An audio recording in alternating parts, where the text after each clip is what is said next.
here on StarpandaTV. I'm Starpanda, and today we talk about the conservative grooming grift. But first, I have with me an anime catgirl VTuber who talks about politics, Suris the Skeptic. That is definitely a way to introduce me. I It's try to keep accurate. it interesting. It's accurate at the very least, but I don't think there's a but after that. I think that's it. Yeah, there's no but. There's just that. It's accurate. Fair enough. How did you get started streaming, and what was the main issue that you cared about early on? So that's a bit of a multifaceted thing. So I wanted to Mhm. be a YouTuber talking about video games ever since I was in high school. Like ever since I saw that as a potential career path, I made videos trying to do that and failed miserably for a combination of reasons. One, I was very lazy when it came to editing. I refused to put any effort into editing a video. And then on top of that, I could not, for the life of me, maintain a drive to do it. Like I would get an episode or two done on an older channel I made called State of Gaming, and then after I finished an episode or two, I'd be like, okay, cool. Now let's wait for the views to come in. And of course, none came in because they never do at that level. And then I would get very dejected about that. And I didn't realize until later that like that's the part of the journey that everybody struggles with. There's very few instances where someone can say, truly and honestly, I put up a video, it went viral, and then I made it. Like that's just not a common thing on the platform, and I was a dumb kid expecting that. So later on, I made a video called I made a channel called Top Tier Scrubs, and that channel's still up if people want to see like me from about 10 years ago at this point, a much younger me. And I was talking about Hearthstone on that channel, and then I realized that this is my other issue. I'm not diagnosed ADHD, but everybody who's ever spent any time with me says that I exhibit quite a lot of the symptoms. So maybe one day I'll go in and see about getting a diagnosis. But one of those symptoms is, of course, hyperfixation, which that's a symptom for a lot of neurodivergencies, to be fair. But I realized that I didn't know at the time that like my enthusiasm for Hearthstone was a hyperfixation, which means that doing content on a hyperfixation was not a good idea because, of course, once the fixation ends, if it doesn't turn into a special interest, you have a project that's dead in the water. I did not realize that at the time. I had no way of analyzing that. I hadn't been to therapy yet. I hadn't done any of that yet. So I said, okay, well, I'll just abandon that project. It's fine. There were a bunch of other behind-the-scenes issues with that project, too, with, like, a podcast partner who wasn't able to hop on as often as they originally said they would. But later on, I fell down the right-wing rabbit hole a bit in terms of, like, content creation, watching Thunderfoot, No Bullshit, Early Age, Hunter Avalon, just consuming a lot of that content, and a lot of that reinforced some of my biases because I had been dating a feminist for like 4 years, and we got into fights all the time. Probably one of the reasons why we aren't together still. And these were creators that were reinforcing the points that I had been making during those conversations with that person. Things that I would later realize that like, oh wait, I was being dumb. I was literally factually incorrect with half the stuff I said. But through that pipeline, I also discovered YouTube atheism, which I didn't know was a thing. I grew up in a private Christian school. So, like, to me, people were just Christian or not. Like, that was it. And the nots were bad. I had already been kind of organically deconverting anyway.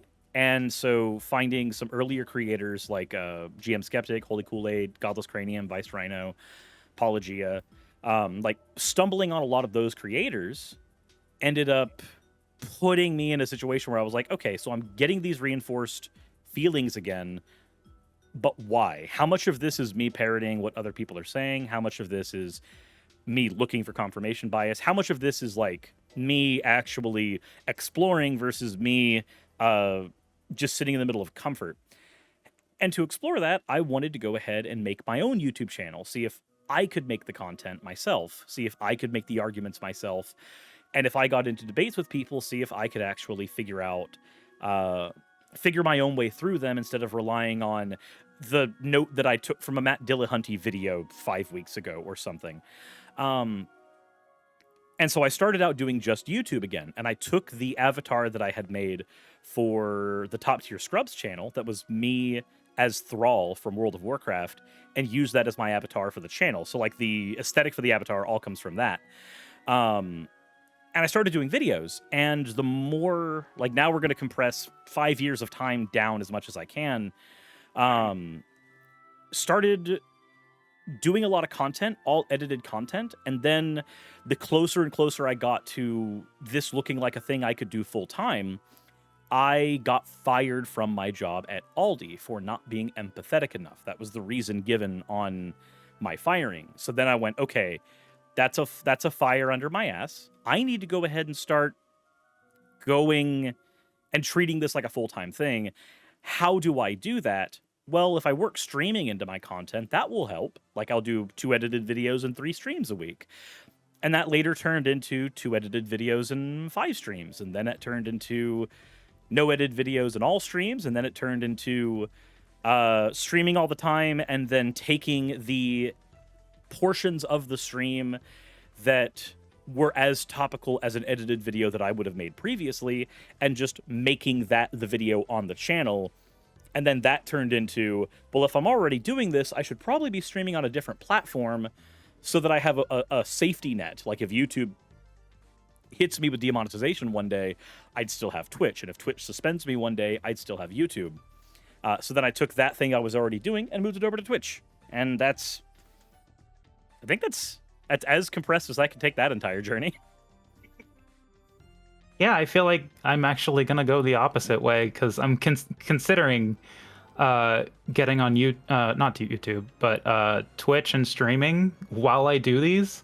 But like I'm starting out with like just editing down whatever happens here, you know. Yeah. So I heard that your viewers urged you to transition into an anime cat girl. Is that evidence of the woke mob forcing men to be girls? Yes, actually, it is 110%. No, I'm kidding. It's not. I am going to say one thing real quick because I am in the middle of a subathon. We just got a really generous dono in, so I'm going to be adding 200 minutes to my timer. Only butting that in right now because if I don't add that now, that timer might run down during the course of the interview, and then everybody's going to be like, wait, is it over? So I'm just taking care of that right now. So basically, what ended up happening was I showcased a couple of pieces of fan art on a video 4 years ago. And that led to people going, oh, I guess if he's going to show his fan art in the beginning of videos, maybe he'll show my fan art in the beginning of videos. So people started submitting more and more fan art. And then if you've ever had a thing happen once and it kind of signals to everybody that they should also do that thing, like you know that experiment where like one guy's sitting in the middle of an elevator and then the entirety of the elevator turns to the left, and then the one guy who's not part of the social experiment also ends up turning to the left because that's what everybody else is doing.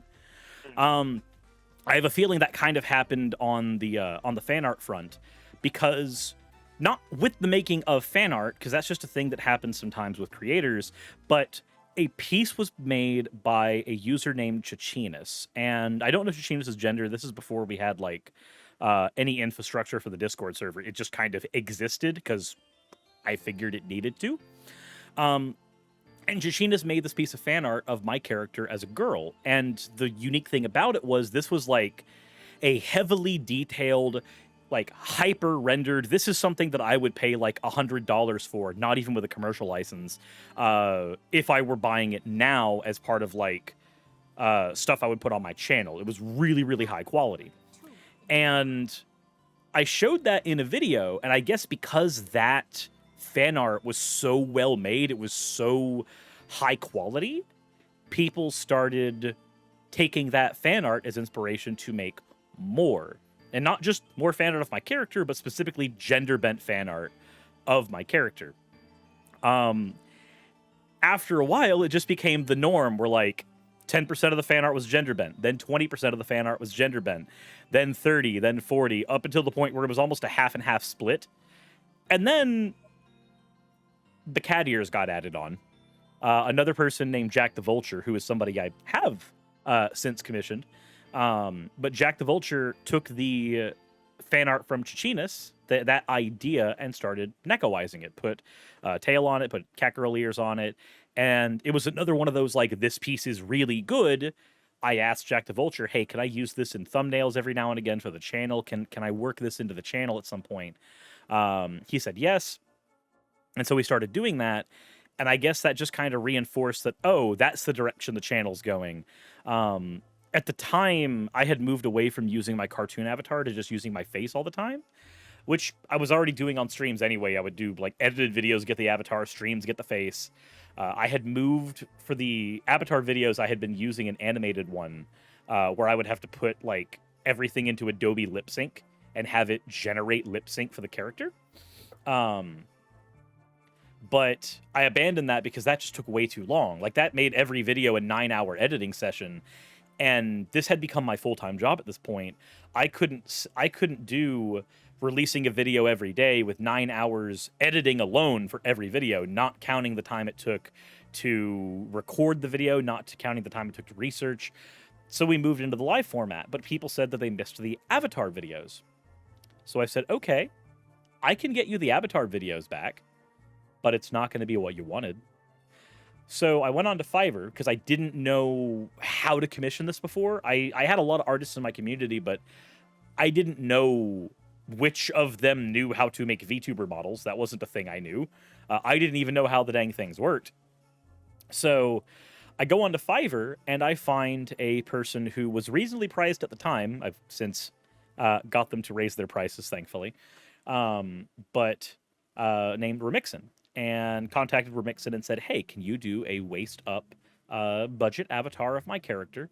And can you use these as the reference photos? So I included one photo of my character as it existed on the channel in the beginning, and then everything else was fan art. I just threw like 5 pieces of fan art at her and said, you know, can you use these to construct the model? And she said, okay. About a month time later, model is done. I don't announce to my stream at all that I'm going to be using the model. The most I had done was showed like the work in progress sketch, and not even in a recorded session. So nobody on YouTube knew this was even happening. And one day I'm just doing a League of Legends stream, and I test out the model by just turning it on. No context for the stream, no nothing. And people really liked the model. And then, of course, more fan art started coming in of it. And so it's just like this cycle where, like, my community would do a thing in fan art that would get adopted into channel lore, and then after that got adopted into channel lore, that fan art would turn into official things for the channel. So, like, when I got my 3D model artist, Bonbon, there was a piece of fan art dropped of a witch Suris, and October was coming up anyway, and it was a really, really, really good design from a user named Mr. Stoffles. So we took that design, I threw it at Bonbon and said, I'm just going to do the thing that I've been doing this whole time. This is fan art that was submitted of this. Can you make this as a model with the original artist's permission? Same thing with the Autumn model that Remixin made for my character. There was a user named Taylor Allen. Submitted an Autumn design for my character. I threw that at Remixin and said, hey, I got the original artist's permission.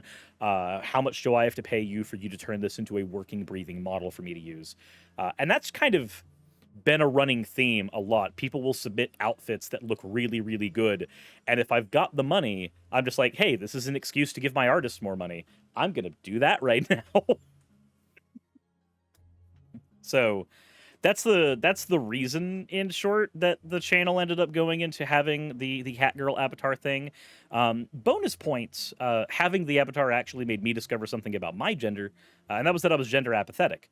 Like, the first couple of times using the model, I felt kind of weird, and then, like, as I used it longer, I realized, wait a minute, I don't think I actually care about how I look in the mirror. Like, I'm not experiencing any dysphoria. I'm not experiencing euphoria looking at my model, even thinking of myself as that. Maybe I'm just apathetic to my gender entirely. And so that was a neat thing to discover through it. That was more of a side effect than anything. Did you realize the feeling of that? Or did you look up like what it could be? It was more You know what just I mean? realizing the feeling of it. Hmm. So I had a similar feeling when I discovered I was demisexual, but that one was me looking it up, figuring out like this is how I feel. What does this mean? The demisexuality one was a little more TMI. That is entirely up to you on whether or not I say like how that was discovered. That's up to you how much you want to share.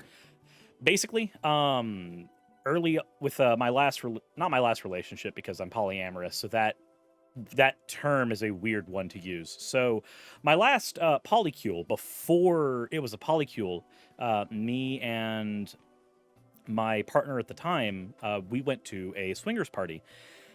And I realized something there. There was another couple that we knew, and I was very attracted to the female half of that particular couple. And I didn't know like why, because to me it was just kind of an automatic thing. Like this is how your brain works. But I realized something. Despite being in a house with 30 plus people, half of which I should have wanted to be with, I didn't. It wasn't that like they were unattractive. It was that I wasn't attracted to any of them. Like I just couldn't muster that feeling. They were no different than like the other guys in the room, and I'm straight, so that's not a feeling of attraction that I would have anyway. And the feeling was the exact same between the guys and the girls that I didn't know. And I didn't know how to process that, so I talked it over with my partner after the swingers party, and they said, well, here's this thing. And they showed me a couple articles on demisexuality and said, and granted, I was not super keen on even accepting the label for myself because this is back when I was very like anti SJW. It's why we got into fights as much as we did. But I still like looked at that and went, that describes me. That is of like, I looked at demisexuality like, hey, you have to have an attraction not only to the person's personality, but like your brain needs to see them as a friend, as safe, as this and that. And then they can move into that category, and that supersedes physical descriptors for your brain. I'm just like looking at that going, no, that describes me. That makes sense. So like with the gender apathy, it was more just like I was operating with the model going, you know, I wouldn't mind, but I also wouldn't care either way. With the demisexuality, it was the way you described, like going and looking it up and saying like, hey, what describes the feeling I'm feeling right now? Right. Yeah, that makes sense. So, yeah, your channel seems very like artist driven. Um that's a really cool thing that you built there. Um Hold on. so uh-huh. Give me just 1 second. Napoleon gifted a sub. Napoleon, I might not be able to get to all gifted sub stuffs during this solely because I am doing an interview with another person. After the interview, I will be able to get to all of the redeems that I'm missing because I know I'm missing redeems. You know, the artist driven nature of the channel was not something baked into it when I started. That's a thing that organically happened. Right. And I'm perfectly okay with that being the case. The only thing that's not okay with it sometimes is my wallet. But that is fine too. In a world where I had infinite money, I would probably be taking a lot more of my fan artists just under wing and going, do you need job? Here is job. But I don't have that kind of money, unfortunately, but would that I did. God, if only. uh yeah, I appreciate all your answers. I don't know why I'm talking like that, but anyways, we can probably move to the main topic. Sure. Um so we're going to talk about conservative grooming grift. Um and I think I want to start out with how this whole discourse has started since the 80s, around the Reagan era and like just the apathy surrounding the problems that the gay community, like the LGBT, have been going through with the HIV and the AIDS epidemic. And like we have something similar going on now. People probably have heard of it with monkeypox, even though it's not an STI or STD. Um, and it's pretty ridiculous how far it's gotten, even though like we know that it's related to smallpox and all that. Um, but yeah, what has been your, I guess, thoughts on um, how this whole groomer discourse has resurged from the 80s? So I have a lot of thoughts on it. The first one is it's a giant belt of hypocrisy. Um, Typically, your more conservative red states are the ones that have more of a history with issues where child marriage is concerned, and that is definitionally a style of grooming. But Right. that hypocrisy aside, this is literally just the discourse that people who are on more liberal, more left-leaning side of politics. This is just what we've been told we do with the word Nazi. Conservatives do with the word groomer what we've been told we do with the word Nazi. You say everything you don't like is a Nazi. You say everyone you don't like is a Nazi. And we're watching them do the exact same thing with the word groomer. Everybody who says something you don't like on the internet is a groomer, right? I would say that we're more accurate with the Nazi description, except I for those like some of the liberal kind of wing of the left. I'd say that I very often hesitate to use the word Nazi as a descriptor of a person. I'm perfectly fine using Nazis as a descriptor of an ideology. Like if somebody starts bringing in Jewish question stuff, I will immediately go like, "That's a Nazi thing." Yeah. You might not know that's a Nazi thing, but that's a Nazi thing. Whereas if somebody puts like 1488 in their screen name, I'll just be like, "That person is a Nazi." I'm sorry. Like, you don't put the 14 words and then Heil Hitler at the end of your username without being some flavor. It's- What's up? no, I just said Jesus. But with the grooming discourse specifically, what I have noticed is that this is actually coming from a guy named Chris Rufo. Not completely, but he's where a primary chunk of this is coming from. For those who don't know, Chris Rufo is the guy who popularized the hatred for CRT. He's the one who gathered a bunch of the documents that got used by Ben Shapiro and Matt Walsh, Michael Knowles. Like, he's the one who gathered a lot of that stuff together and posted it on Twitter to be used functionally as a psyop for demonizing critical race theory in the United States. The reason that every conversation about racism dials to CRT in some way, that's Chris Rufo. That's his fault. And he's been very public about the fact that he did that, and that was completely and totally on purpose. The groomer discourse is no different, though he didn't start it, he's piggybacking off of that. So the groomer discourse is just the exact same thing. As opposed to labeling all talks about racism as CRT, you label all talks about LGBTQ stuff as grooming. Because naturally, who needs to be educated the most, generally speaking, in terms of sheer numbers? Children. So who needs to be educated on LGBTQ stuff the most so that they don't develop bigotries early on? Children. So now that we're talking to children about LGBTQ stuff, it gets called grooming. And by a very loose, very fucked up version of the definition, technically it is, but so is teaching math by that same very loose definition. Like, you're grooming a child into a mathematician, you're grooming a child into being a statistician. Like, teaching is technically grooming by the loose definition that gets used by people in this discourse. But that kind of bridges into the next point about Chris Rufo. Rufo has gone on record to say that he was successful with CRT demonizing it, especially in the education system. So now he is going after teachers and LGBTQ things. So now not only can a teacher get lambasted on social media for talking about race stuff, and then they get to go, aha, see, look, the CRT is really happening in the schools.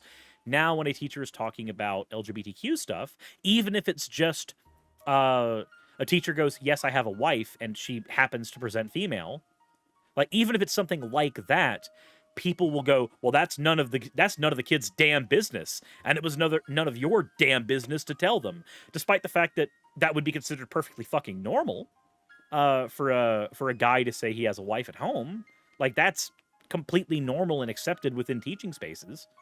But Right. a unique label gets subscribed to it when it's LGBTQ things.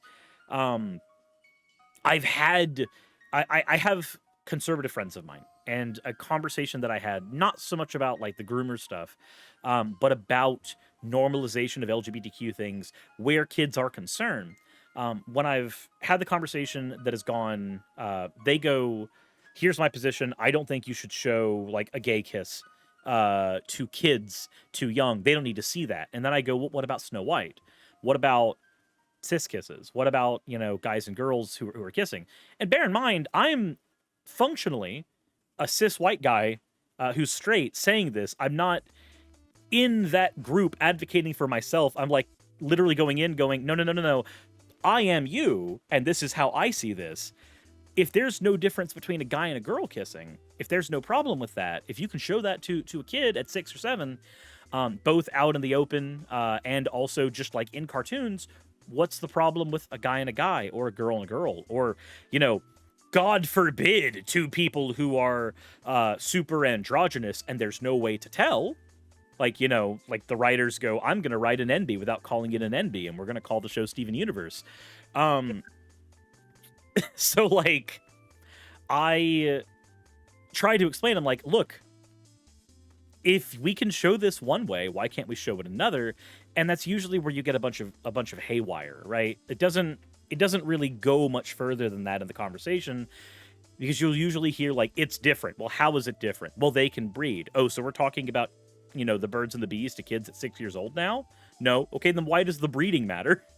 But Yeah, exactly. But because this, and I don't want to call it a grift, because there's people who legitimately believe this, because this idea that talking about LGBTQ stuff in any form or fashion, despite it being functionally identical to talking about straight relationships to kids, is grooming,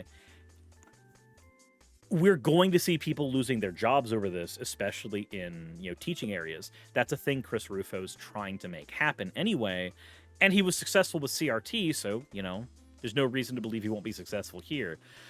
I think that the entire discourse is bullshit. It is borderline projection based on statistics, but Right. unfortunately, just like with the CRT stuff, it has been and is going to continue to be effective, because the most vulnerable people in our population are children. So when you talk about anything that involves children, you will naturally get knee-jerk reactions from people all the time. If you call somebody a groomer, they're going to be seen as demonized immediately, and for good reason, because when we usually use the word groomer, we're trying to talk about somebody who is trying to exploit a child. We're trying to find somebody who's finding like a loophole to exploit a child as soon as they get of age. That's what grooming is supposed to mean. But when they use this loose definition, you have someone like Matt Walsh saying groomer loosely, and then you have a parent listening to Matt Walsh who is hearing groomer, the term that is basically a predator. And that's by design. And it sucks. Do you think they are succeeding in the same way that they succeeded in demonizing CRT? Yes, I believe they will succeed the exact same way. Now, here's the thing. Whether or not that success will stay is another question. I don't think it will stick, but I think that the goal is to anger a group of people, right? The goal is to anger a group of people who are prone to knee-jerk reactions and anger. And if that is the goal, which I believe it is, that goal is going to be successful because it is already proving to be successful. And Right. that sucks. But it's a good thing to look at it and recognize that, okay, yes, this is a thing they are succeeding at. Because if you don't recognize where people you disagree with are succeeding, you'll have zero ability to argue with them. Because in your brain, everything works perfectly. Everything's going to go work out okay. Historically, things tend to, move towards progressivism more often than not. But there's a couple of things that I've heard during this discourse, not just this one, but any discourse that has to deal with progressivism versus conservatism, is that this is like the last gasp of conservatism. This is the last gasp they're doing. And I don't know, maybe it's the time that I spent in a Christian private school talking about the upcoming apocalypse, but there's only so many last gasps conservatism can have before I start going, somebody is crying wolf here. This isn't a last gasp, this is just the next bastion they're using. There's no last gasping happening here. And I I think think a better analogy for it might be more like a crossroads that we're at. Mhm. Although the same crossroads happened in the 80s, so I don't know if that's the perfect analogy, but I mean, um, the crossroad happening in the 80s, though, what was the end result of it was just more normalization in media. And that was about as far as it got. And then that normalization in media ended up being the ball rolling that allowed it to be easier to argue in the Supreme Court that, when we had Obergefell, right? It became easier to have that conversation with that normalization. There were still idiots on the internet who were mad about that, like freaking if you remember Boogie's response to when gay marriage got legalized, where he went like, I think it's a good thing, but I think it should have happened in about 10 years, not this soon.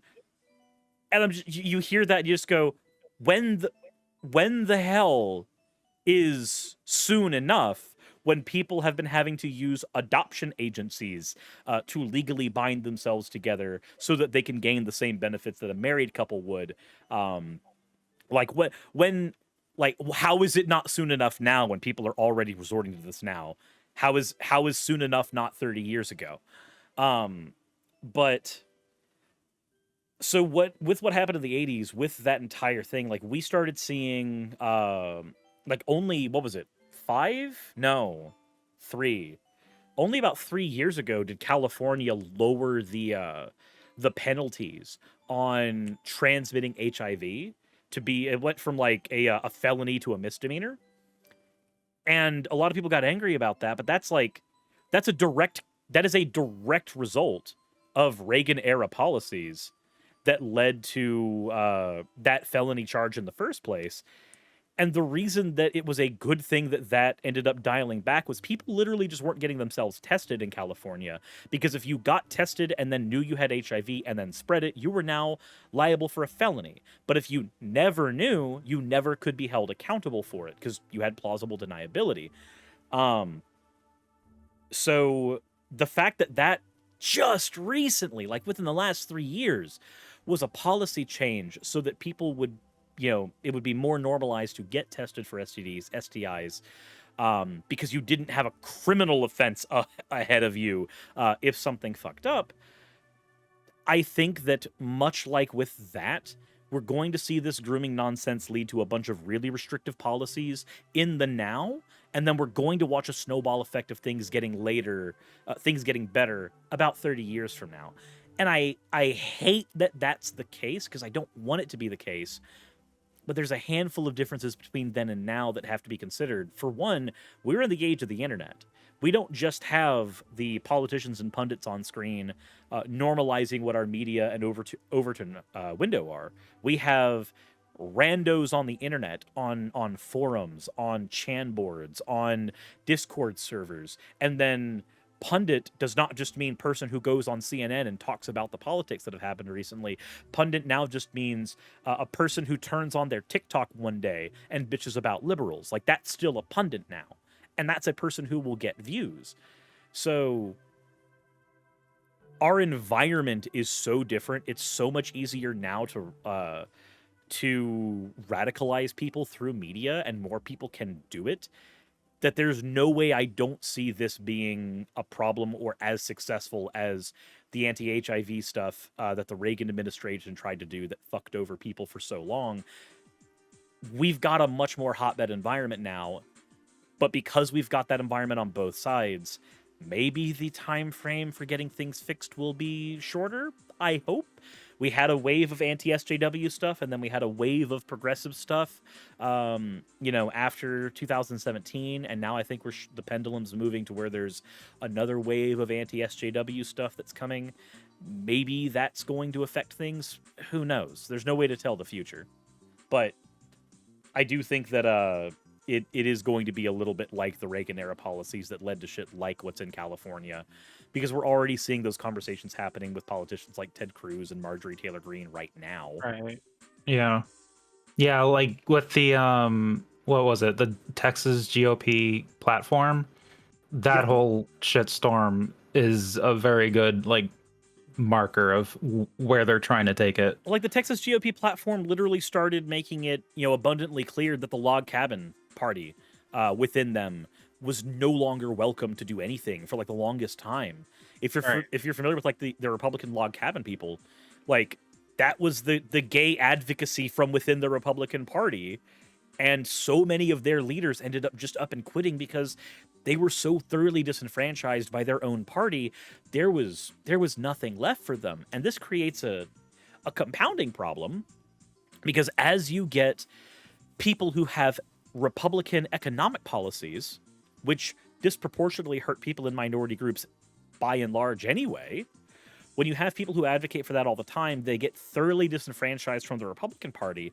The Democratic Party will very readily accept them into its ranks, typically, because then they've got a story to sell. His party went so extreme. We're the party of moderation. We will bring them in. We will be the party of both sides. Like, they do that shit. And now we've got a Democratic Party that slowly shifts more to the right because it is subsuming people who are fall off and cast away from a further and further shifting right Republican Party. So no, like when you bring up the stuff that the GOP did in Texas with their platform, that's the end result I see from that. And that makes America's Overton window shift more to the right. And that's a scary thought. Like, we already have a Democratic Party that is very moderate. They're not very left-wing by comparison to other countries. And they're pretty hostile to left policies. Yeah, if you have like unless you are a celebrity within the party, bringing in like a thoroughly socialist policy tends to get you hit very, very badly. Because, and when I say socialist policy, I'm not meaning like, let's talk about healthcare for everybody. That is a socialist style policy because that has to do more with group ownership. But I'm talking like, if somebody goes in and says, hey, Disney's a monopoly, maybe that's a company that should be democratically owned and also broken up a bit. The Disney lobby's going to come in and go, we painted your childhood. Don't you love us? We painted the childhood of your children. Don't you love us? Don't you also love this $20,000 donation our lobbying firm has sent to your PAC? Didn't you like that? You should lobby with us. Like, you should help us. Like, I don't... It's a fustercluck. Yeah, definitely. So this is a lot of shit that's happening, obviously. But like, I want to focus in on a little bit of the hypocrisy that's happening. Like with, I think Tennessee just recently passed a law. Did they pass it? I don't remember. But it was about like redefining marriage, and essentially they didn't put an age limit on it. So it was not redefining marriage. What that law was creating a separate marriage category. The idea that was presented was that the institution of government-sanctioned marriage as it existed in Tennessee had been soiled by, gay people being able to be married. So there needed to be a new special kind of marriage that only straight couples could get. So it didn't redefine it. It was more creating a brand new one and letting the old one be in its own category, which is just as bad. It's equally stupid. Right. But yes, the original bill did not provide an age requirement for marriage. And when one of the people who it was either one of the people who co-signed the bill or one of the people who wrote it, when asked about that, he basically gave the "that's a feature, not a bug" response. But whether or not that is specifically passed, I haven't checked into. I covered it when it was dropped on the House floor, but I don't know if that's actually gone through yet, personally, and I don't want to speak out of my butt. Yeah, I've seen that a lot of these conservative states, I think with the exception of, I think it was Pennsylvania. Mhm. I don't know how many more it could be, but I know that a majority of them that have child marriage legalized are out there and conservative and all that. I think that's a real problem that they should probably fix before uh, calling other people groomers. Well, and But usually yeah, the response given to maybe we should get rid of child marriage in the United States, um, they'll go like, "Well, it's only in exceptional circumstances." Can you name me the exceptional circumstance where a 12-year-old should be married to an adult? Can you name me the exceptional circumstance where that's okay? Because I can't. Um, but I do think that's like, I don't know which state it was where like there was a thin Republican margin that kept their child marriage stuff.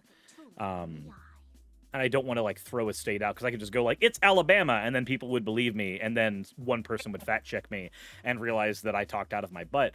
And that's the problem with misinformation online, by the way. If you trust a streamer or a YouTuber to generally tell the truth, and then they say something wrong and you don't fact check them because of the previous record, suddenly you're parroting wrong things and now you're part of the problem. Uh, so yeah, I will say, anyone who's listening, please go back and look stuff up on your own. Like, try to find some really good sources that you trust and look those up. so looking at the marriage facts on this, because I do have this pulled up now. In the United States, Mhm. about 200,000 minors have been married between 2000 and 2015. Of the 200,000, 67% of them were 17, 29% were 16, 4% were 15, and 1% were 14 or under. There were 51 cases exactly of 13-year-olds getting married, and 6 cases exactly of 12-year-olds getting married. And that's all according to the Pew Research Center. It's more common in southern United States, which that's why that thing I said would have been more believable. Right. Um, West Virginia, Florida, Texas, Tennessee, Arkansas, and North Carolina. California and Nevada also have high incidences of child marriage as well.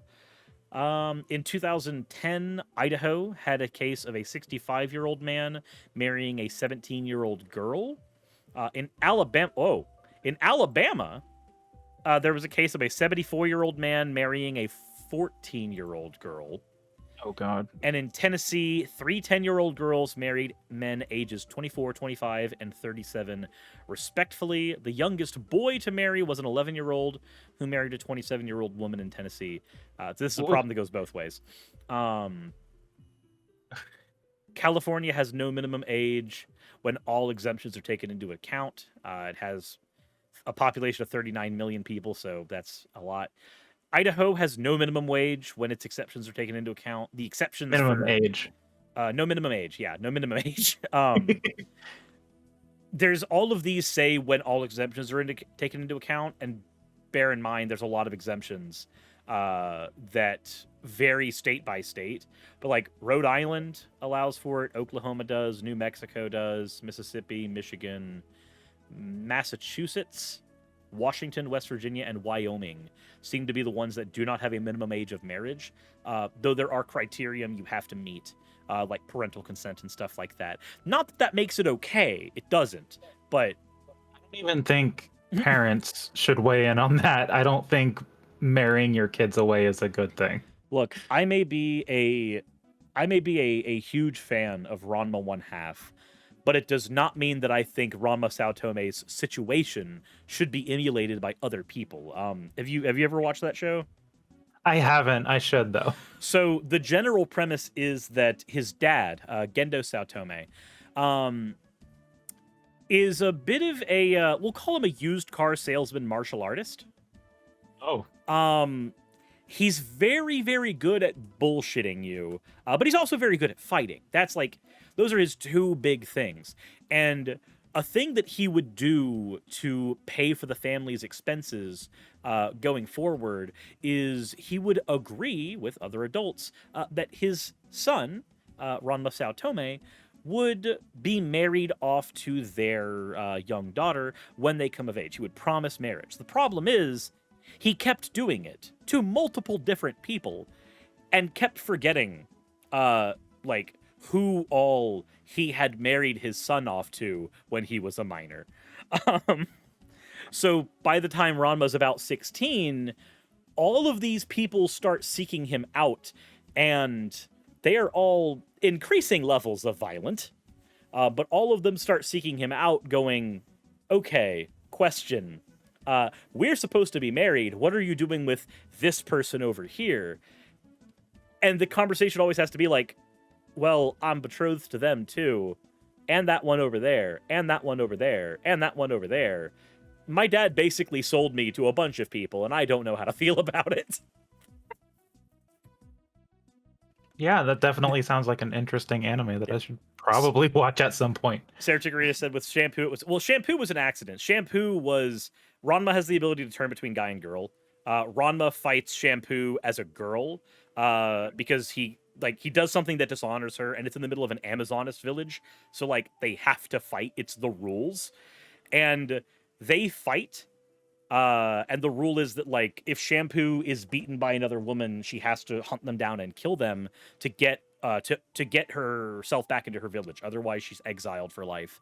And then when Ranma transforms into a guy at the end of the first season, Shampoo sees that he's a guy, and the rules for the village are if a girl beats you in combat, you have to kill them to get your honor back. But if a guy beats you in combat, you have to marry them. So now she like has an existential crisis and becomes one of the people that is trying to marry Ranma as things go forward. Again, after spending an entire season trying to kill him. So, it's an interesting anime. It's a comedy, but it's got a fair bit of drama too.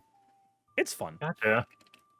Yeah, you've definitely sold me on it, honestly. But yeah, so let's go ahead and move on to how this groomer discourse is harming the actual victims. So I'm not sure how to go about this one. I have heard, I think of a lot of teachers having like a ton of issues trying to help their own kids like feel safe and stuff like that, or themselves feeling safe at the school. Let's see, I know that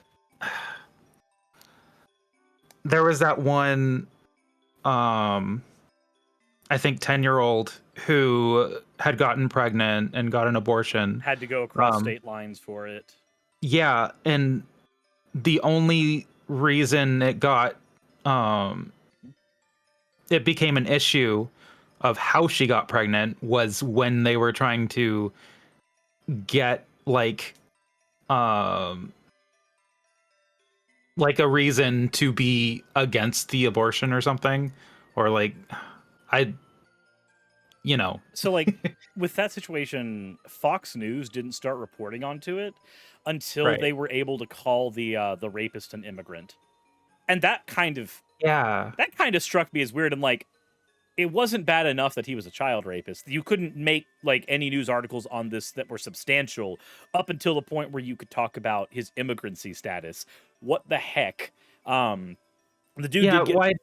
Why does that make it bad that Like it was he all might be an immigrant? Like, it doesn't make it less or more wrong that he did it. yeah, it was already bad to begin with, and then you Yeah. did that. Um, so in that situation, the thing that struck me as big, and there's a lot of aspects to this, but in that situation specifically, the thing that struck me was the attorney general trying to get a mob against the doctor who performed the abortion. That really, really struck me as like really shitty. And then, of course, Fox News going, yeah, yeah, yeah. We should definitely prosecute her. Definitely. No, she deserves it. She needs to lose her license. Not because she did an abortion for a 10-year-old. No, because let's read through my notes here. She didn't properly report this, despite the fact that this being public information means that it was properly reported first. We're just gonna hope that our audience's cognitive dissonance kicks in on that one. So like there's that situation, but there's another angle of this as well that's really, really screwed up. So we noticed this a lot with the QAnon movement, right? So everybody can agree that the most vulnerable people in our country are almost always going to be children. Few steps left of that, you've got minority groups. Few steps left of that, you've got women, and then you keep on. You can throw everybody into a spectrum of vulnerability, but typically the most vulnerable are going to be those who cannot properly advocate for themselves, nor do they know how to, and that's usually going to be children. So we all have an innate understanding that kids need to be protected, 110%. We know that. Right. So then we look at QAnon. What was the claim, the biggest claim QAnon put forward? Stuff like Pizzagate. Like the idea that, there's a group of evil Democrats who are trying to suck the adrenochrome out of your kids. And despite the fact that you didn't know how to pronounce that word until just now, you're angry about it because your kids are in danger. And you need to do something about it by waiting for the next Q post on 4chan. Kill me. Jesus. So it ties in. It's very easy to grab that part of you that goes, think of the children, and everybody wants to feel like they're part of protecting kids. We all want to feel like we're doing our part to protect minors in our community so that they're not getting harmed, because it's our job to raise them up so that they can keep society going with as little trauma as possible, like make a better world for the people who are coming after you. So in our attempts to make that world, we get stuff like Q, where that innate good feeling for people gets weaponized. But then here's the problem. If you have 20,000 people looking for a basement for a pizza joint that doesn't exist, like the pizza joint's real, but the basement's not there, and they're all hung up on this, and they want to do something about child predators, they're not doing anything about child predators. And in fact, they're creating an environment where so many people are focused on that thing that doesn't matter, that looks like it's about child predators. Actual predatory behavior gets swapped under the rug. Like, how many people want to talk about, the Republican Party in various states voting to keep child marriage, when they could instead talk about the Democrats trying to suck adrenochrome out of kids? Like, you materially are making the world worse by having this performative outrage instead of, doing something with it. Like, it's okay to be mad, but spending so much of your time and energy brain rotting yourself instead of looking at where the problems are actually happening, the thing that you actually care about. Because it's not like, this isn't a starving children in Africa problem. This is you want to stop child predators. Look at this institution that is allowing child predators to propagate. What can we do about this? And you're worried about the fake one. Yeah, I think there's like a sort of cognitive dissonance with the two definitions that we would ascribe to groomer at this point. Like they try to use groomer in the correct way, but when they talk about specific people being groomers, it's usually just them talking about how they are either gay or trans or something. Yeah. And the fact that they do that, um, it I guess, like you said, it sweeps all the actual grooming under the rug that is done by, like, let's take Matt Gates for instance. um, and that is weird though, like that they'll call so many people groomers, but like they don't say anything about Matt Gates, who Hmm. is on their side of the aisle.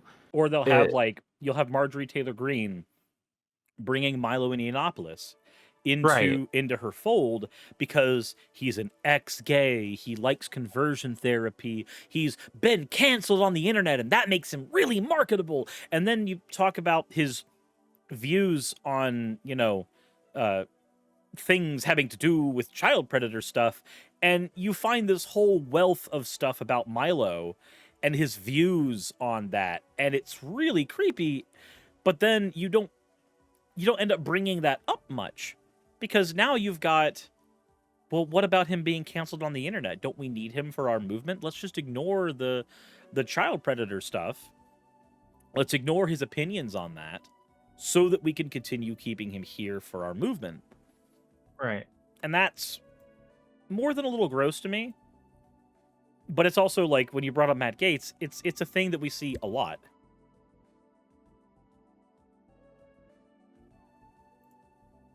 Yeah. Um,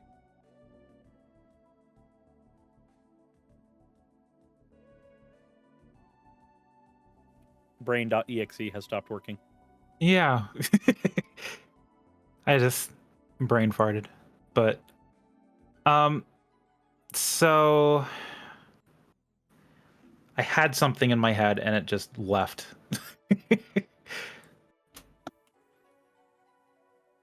Interrupted by Carp um says Groomer is just the new communist. I mean, yeah, it's the Red Scare thing all over again. Essentially, You yeah. build your list of groomers, but the reason it works out so much better now is back then you had a handful of people spearheading the campaign, and we got to have the anti-McCarthy moment, at long last have you no sense of decency left. But we don't get to have that moment with random people making, Twitter threads, right? Like that moment And doesn't work anymore. I think the internet makes it even worse cuz like so many more people can participate in that Oh and yeah. everyone can see it. And it's super easy to weaponize the internet against somebody. Like if you're familiar with Kiwi Farms, Mhm. like the minute that I made the video about like my political journey that led me to where I am right now, you bet your ass that video got thrown up onto Kiwi Farms, and every second of it got scrutinized by a bunch of basement dwellers in their forums. And now that I've said this, of course, that's going to end up on there too. That's just how that is. Like I've got to be constantly aware, and anybody on the internet has to be constantly aware of like these sites where nobody who cares about doing anything good happens to be, but it's a bunch of people who think they're doing good. Like, hey, all of my friends hate SJW woke cucks. Look at what I'm doing to own the SJW woke cuck. Um, and it's so easy to weaponize groups now with the internet. We didn't even use the term, like by and large, stochastic terrorism until it became so easy to be a shock jock online. Yeah. Uh so um I guess to wrap up the topic, how do you think we can solve these issues? Like, I know there isn't going to be like one right answer, but like, Yeah, I feel like there has to be something we can do about like the next CRT groomer discourse, or like making it known that victims are out there and this groomer discourse is harming them and stuff like that, you know? so the best thing you can do generally, like the best inoculant to misinformation is always and has always been education. The problem is how do we get that education into the hands of the people who need it? So the best advice I can give to help, if you've got a family member who is falling into this, who is, and this goes for QAnon, this goes for the anti-CRT stuff, this goes for any of this nonsense. If you've got a family member who's falling into it or a best friend who's falling into it, just have a conversation with them like, hey, why do you think that? Don't like sit down and grill them and accuse them. Use the Socratic method. Why do you believe the thing that you believe? Why does that appeal for you? How did you come to start believing that? Like, what you'll find with individual people usually is the scariest question to ask yourself is always why. We as human beings adopt beliefs like they're new sets of underpants. We are not good at identifying how we got these sets of underpants. All we know is we're currently wearing them, and by God, they're comfy. So, sitting down with people you care about, hey, I see you believe this thing. Why? Like, don't even say that thing is harmful, or that thing harms me, or that thing offends me. That causes a backfire effect. Just ask why. Because that's a question as much for them, for you, as it is for, themselves. Get in the habit of doing that.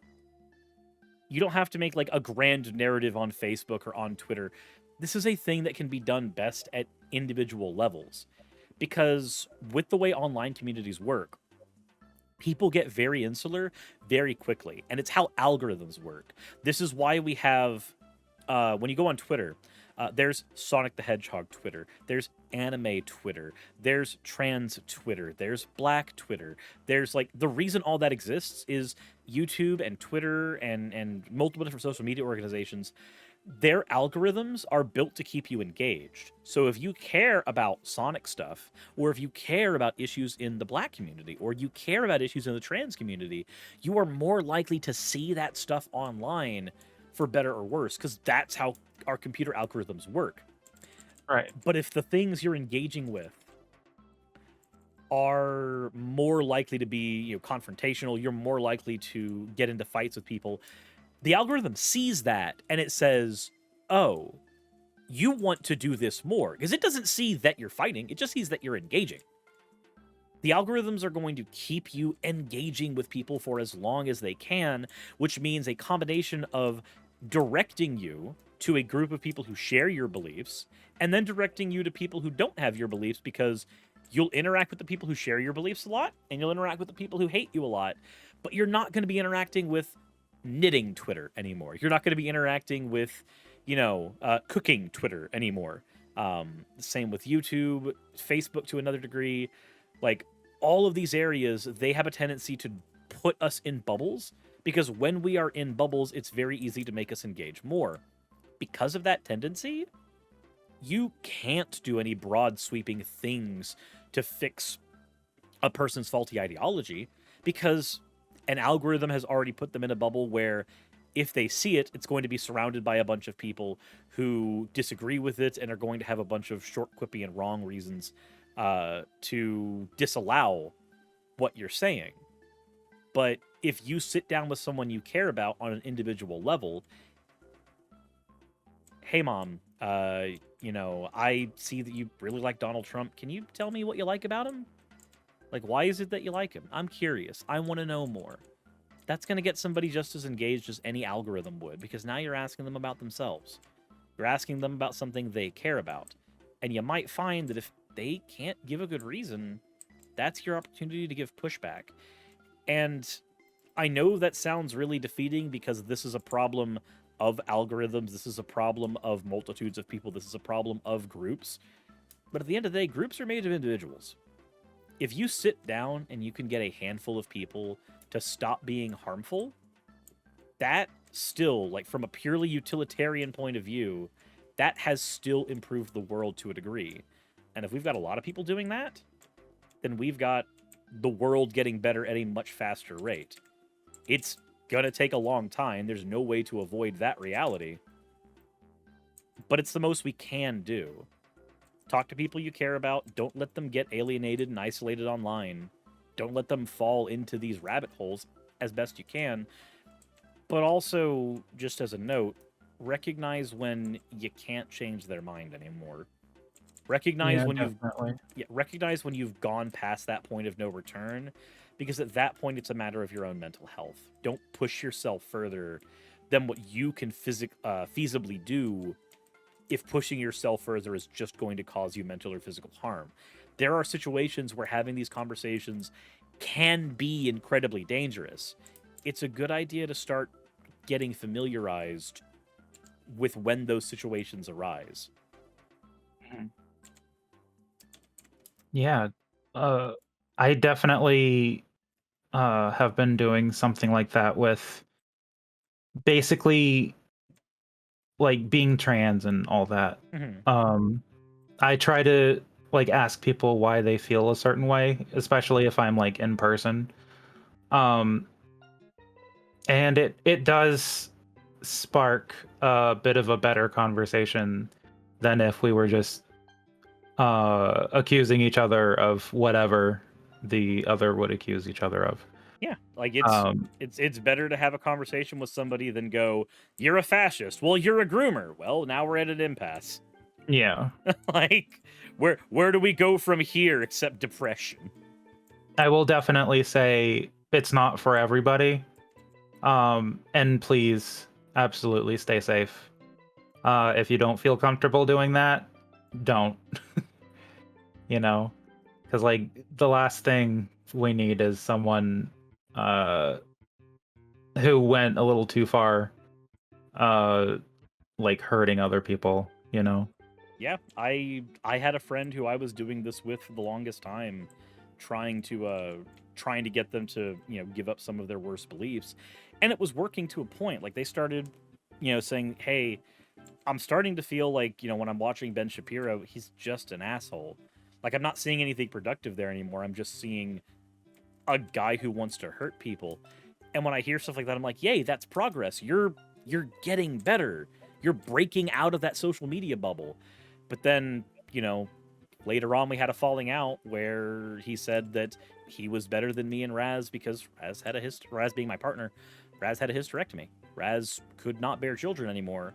He said his relationship was better because uh, his wife could bear children, and it was that way for gay relationships as well. And that was at that point it got too personal. Like everything moved out of the hypothetical and moved into now we're talking about something that you're telling me that my partner trying to save her own life uh, was a bad Yeah. thing because of a lineage that nobody should give a shit about.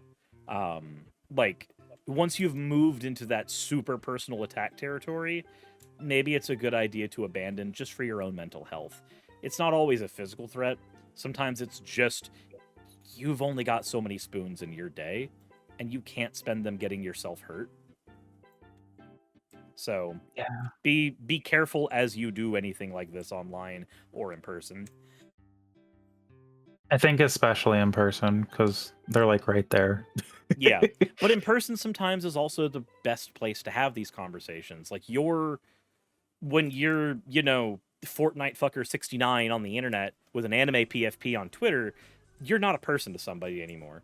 Right. But, when you're Jonathan or Larry or Laura or, Magda. It doesn't matter. Wow, that's me. That's my Magic the Gathering brain kicking in. Um, Somebody was playing Mono Red Magda the other day, and I was not happy about it. um, but when you're that person, you're a name and a face and an individual, and maybe even a family member. When you're that person, you are categorically more likely to get to somebody because they have a vested interest in you sticking around. It's one thing to leave the conversation on Twitter or block somebody. It feels a whole lot different when you get up and walk away. Yeah, definitely. Sarah says, "Well, Magda's an actual name, is it?" Yes, but the reason that my brain went to Magda was because of somebody playing Mono Red Magda and trying to use Goldspan Dragon tricks on me, and I didn't appreciate it. That's why. Well, I appreciate you coming on and having this conversation with me. No problem. Yeah, go ahead and shout yourself out for my listeners. Sure. So my name is Suris. I cover politics, and I talk about religion and philosophy and just, in general stuff that is not controversial whatsoever. No one ever has any disagreements. There's never any fights. I've never gotten any death threats. I don't have a gun specifically because of a person threatening my life last year. None of that. All of that is, everything's perfectly fine. Um, but uh, so if you do care about those kinds of conversations, the stuff that I was talking about in this interview, it's the stuff that I talk about on my channel all the time anyways. Like this is no different than what you would get from a general episode, honestly. Uh, did you say where people could find you? Just go onto YouTube, type in Suris. If you want to hear me talk about video games, maybe type in Neko Suris or go to Sunset City. I've also got the name Neko Suris on Twitch if you want to see me live. There we go. Those are the locations. I forget my brain's just like they just type in Suris to the bar. It's fine. I'll be okay. Yeah, it works most of the time. Um, well, I appreciate it. Yeah. Thank you for having me on. Yeah, no problem. Zadakadala says, "Cough, call for an uprising." Yeah, it is public knowledge the one who threatened me. That's not news. But yeah, who's the other person? So the other person on here with me right now is Star Panda. Star Panda has a channel where they interview multiple people. If you're familiar with, say, like my brain wanted to say geeks and gamers for some reason when I was trying to say Council of Geeks. But I noticed that you've had conversations with her before. So it's mostly interview stuff, but I'm not gonna push you on my own. If you want to go ahead and introduce yourself as the send off on my end as well. Oh, sure. I am Star Panda. You can pretty much find me anywhere as either Star Panda or Star Panda TV. My YouTube channel is Star Panda TV. The podcast is the Social Priority Podcast, and that's about it. Yeah, go take a look. It's pretty cool. Yeah. Well, again, thank you for having me on. I appreciate it. I appreciate you coming on. It was a really good conversation. It was. Well, Have a good day. You as well.